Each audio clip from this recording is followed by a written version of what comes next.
كابتن جمال، كابتن احمد ذكر حاجه مهمه جدا. قال لك ان الماتش اللي فات اقل من الماتش ده في حاجات عليت في فريق الزمالك. اللي انت شايفه مختلف عن مباراه المصري اللي فات يا كابتن جمال، هل التشكيل، هل التغييرات، هل اللعيبه، هل اجتماع المستشار المرتضى مع اللعيبه امبارح وطمأنتهم على فلوسهم؟ يعني في حاجات كتيره جدا. انت قول لي اوجه الخلاف اللي حصلت ما بين الماتش ده والماتش اللي فات. اللي انت قلته، كل اللي انت قلته ده وجه الخلاف. لا، ما انا عايز ماشي. جلسه المستشار المرتضى خلاص انت قلتها وانا قلتها. بص، انا عايز بقى الناحيه الفنيه. الناحيه الفنيه باين، لان الجلسه دي معنويا علت الولاد بشكل كبير، خلت روحهم عاليه زي ما انت قلت. يعني الناحيه الفنيه ان احنا كل الناس يمكن ما فيش راس حربه، انما مستر فيريرا هو الوحيد اللي عارف فرقته ايه ومين يلعب ومين يقعد ومين يبقى بديل وينزل وكده. فكله كان مستغرب في الشوط الاول من التشكيل، ورغم ذلك احنا طلعنا في الشوط الاول بهدف جميل جدا جدا لزيزو. عايز اقول لك يا طارق، في حاجه مهمه جدا في اللعيبه. النهارده انا ما شفتش عواد في الشوط الاول اكتر من مرتين ثلاثه. النهارده الفرقه بتلعب بروح عاليه جدا جدا، ان احنا ابطال الدوري وابطال الكاس يبقى الروح العاليه نمره واحد. ليه بقى؟ اولا من ضمن الاسباب يعني. اولا ليه بقى؟ لان اولا فرقه الجيش فرقه محترمه جدا. احنا كسبنا النهارده فريق محترم، كان في مربع الذهبي السنه اللي فاتت. صحيح. فريق بيعلى كل الماتش اللي فات هايل كمان. ما انا بقول لك طبعا، يعني فريق محترم جدا جدا، فريق عالي قوي قوي. فاللعيبه خدت الماتش بجديه. يمكن الماتش اللي فات احنا كسبنا المصري في الكاس، فممكن ننزل نكسبه تاني وجبنا جول كمان. فالموضوع بالنسبه لنا المصري فرقه محترمه طبعا، ولكن التهاون مع فرقه المصري اللي احنا كسبناها في الكاس وبعد اسبوع لعبناهم في الدوري تاني او بعد 5 6 ايام، دي خلت اللعيبه برضو تقول احنا كعبنا عالي عليهم، فدي يمكن اذتنا شويه. ولكن فرقه الجيش فرقه محترمه وعملت ماتش قوي جدا، الماتشات اللي قبل كده، فبالتالي خدنا الماتش باهميه كبيره جدا. لازم بقى الماتش ما ياخدناش وننسى مثلا عواد. لا عواد النهارده انا مش عارف اقول مين نجوم المباراه كلهم. طبعا. بس نيجي عند عواد، لا عواد ده شال كور النهارده ما شاء الله من تحت العارضه، ازاي بيروح في الوقت ده. فطبعا سرعه بديهه ورياكشن لعواد هايل جدا.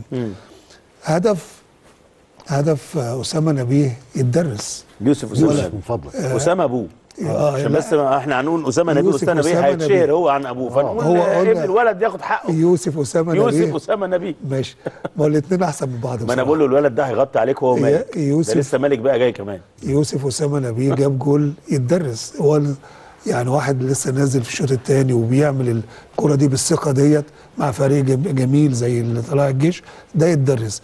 هدف فتوح يتدرس. شوف امام عاشور عملوا الوان تو ازاي، وهو ازاي حطه كده، واصلا عماد طويل.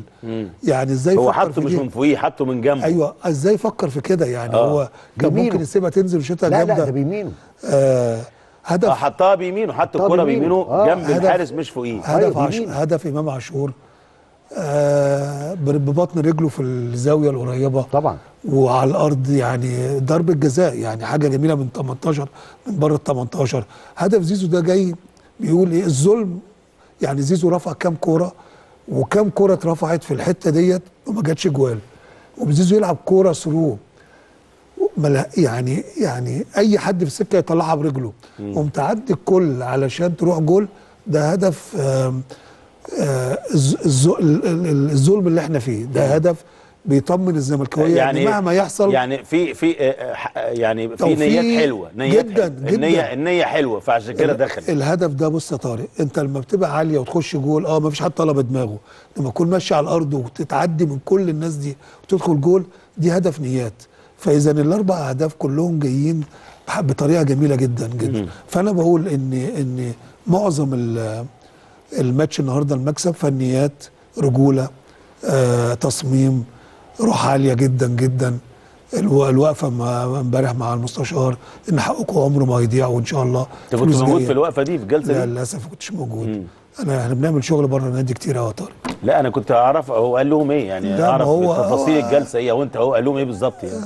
لا ما هو ما اعرفش يعني هيقف، يعني الرئيس النادي يعني ما هيقف مع أعرفش. اللعيبه قبل الماتش بيوم، هو بيقول طمنهم على فلوسهم وقال لهم شدوا حيلكم، يعني اعرف الرساله. اما انت مهم جدا انك تعرف ان مرتضى منصور قال لي للعيبه، ده مهم هو جدا. توقيت الرساله. ايوه ان انت او دلوقتي التوقيت بمعنى اصح، ان انت مالكش دعوه باي ظلم بيقع على الزمالك، بس ليك الملعب ده صح. وعايزين نفرح الجماهير. صح. تمام. فدي شكرا للعيبه ان هم فرحوا الجماهير النهارده وفرحوا كل الناس الزملكاويه، وان شاء الله لا وهو في حاجه كمان يا جماعه، من انتصار بالتالي لانتصار. المستشار مرتضى لما بيوعد بحاجه مع اللعيبه بينفذ، يعني دي برضو بتدي اللعيبه ثقه في ان اي حاجه جايه هتتحقق. صحيح. الرساله مضمونه. عندك الرساله مضمونها بيبان في وشوش اللعيبه وادائهم.